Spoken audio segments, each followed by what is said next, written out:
our right of reply to one more attempt by the leader of Pakistan to tarnish the image of this august forum by bringing in matters internal to my country and going so far as to spew falsehoods on the world stage.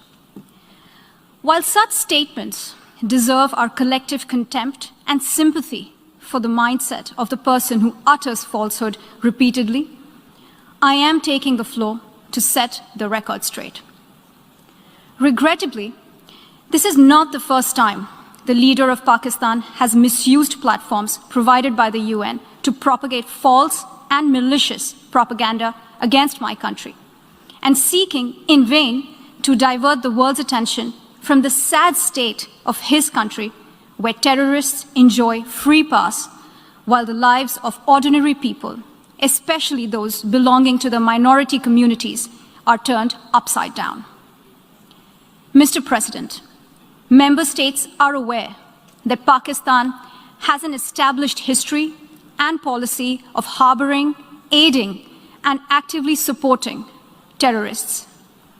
Such defense of terrorism is unacceptable in the modern world. We keep hearing that Pakistan is a victim of terrorism. This is the country which is an arsonist disguising itself as a firefighter. Pakistan nurtures terrorists in their backyard in the hope that they will only harm their neighbors. My delegation is exercising its right of reply in response to the statement made by the Indian representative. Jammu and Kashmir neither is a so-called integral part of India, nor is it India's internal matter. India remains in occupation of an internationally recognized disputed territory whose final disposition needs to be decided in accordance with the democratic principle of a free and impartial plebiscite under the United Nations auspices as provided for under numerous resolutions of the Security Council. In order to divert attention from ever-increasing international condemnation of India's widespread and escalating human rights abuses in Indian illegally occupied Jammu and Kashmir, India continues to level baseless allegations and rely on outright lie and obfuscation. India's compulsive obsession with Pakistan is neither new nor surprising. It has permeated its ruling elite and governance structures.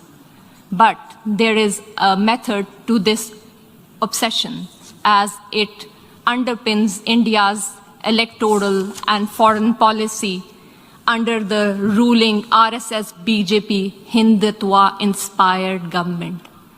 The EU Disinfo Lab has graphically revealed how India has deployed such tools of deflection, deception, and disinformation against my country, including at the United Nations. Mr. President, India's violation of human rights in Indian-occupied Jammu and Kashmir are well documented in the two reports of the High Commissioner for Human Rights. Since 5 August 2019, the High Commissioner has urged India to unlock the situation and fully restore the rights that are currently being denied to the people of the occupied territory. Several special rapporteurs and mandate holders have also termed the human rights situation in Indian illegally occupied Jammu and Kashmir in a, quote, free fall, unquote.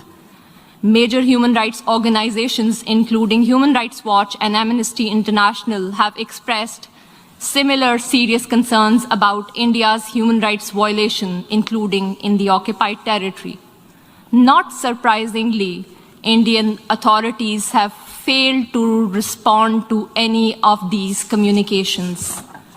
In fact, a witch hunt has been launched against those who dare to report these crimes. Only last year, Amnesty International ceased work in India, citing constant harassment at the hands of the government. The government of Pakistan has recently released a comprehensive and well-researched dossier containing the entire range of gross, systematic, and widespread violations of human rights being perpetrated by Indian security forces in the occupied territory. We call upon the international community to take cognizance of the compelling evidence and hold India accountable for the heinous crimes.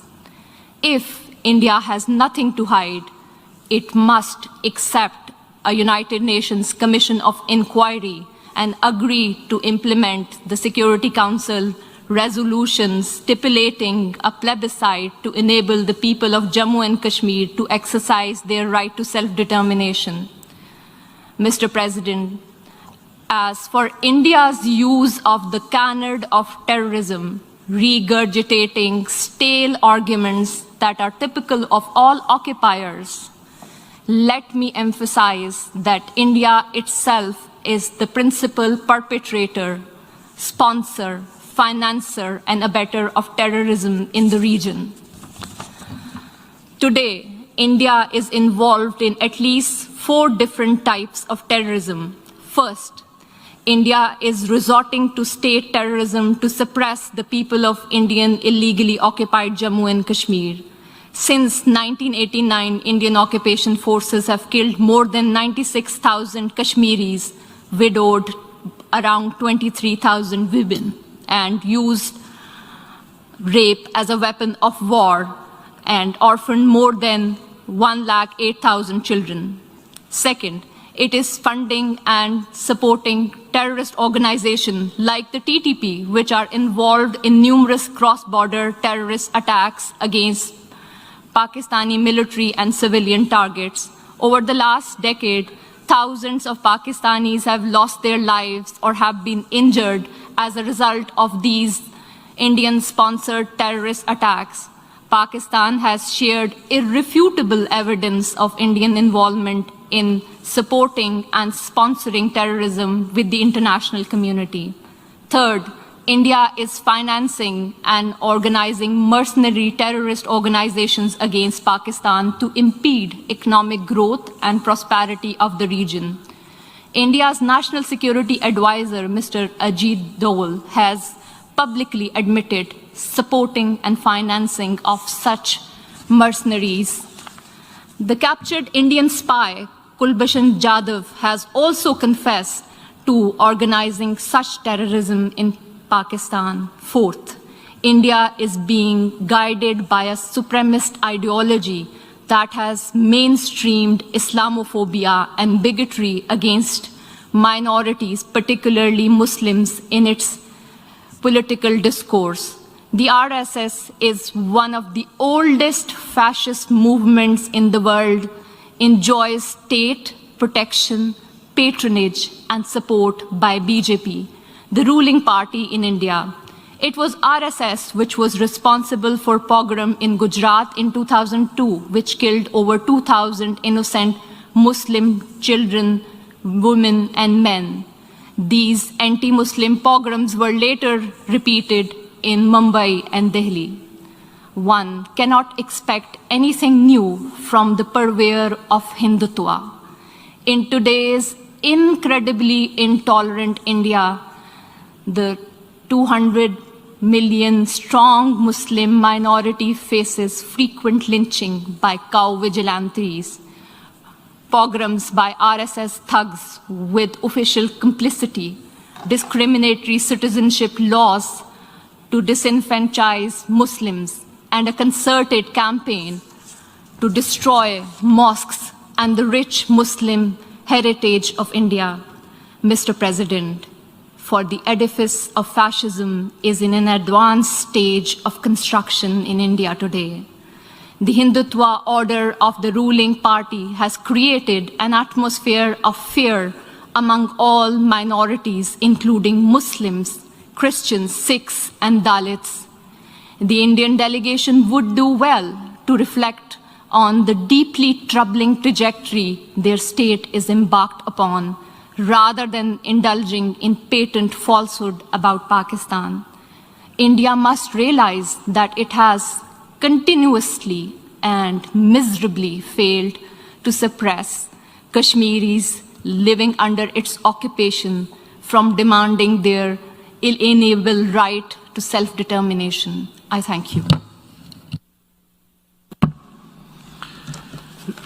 Je remercie l'honorable. I thank the distinguished representative of Pakistan.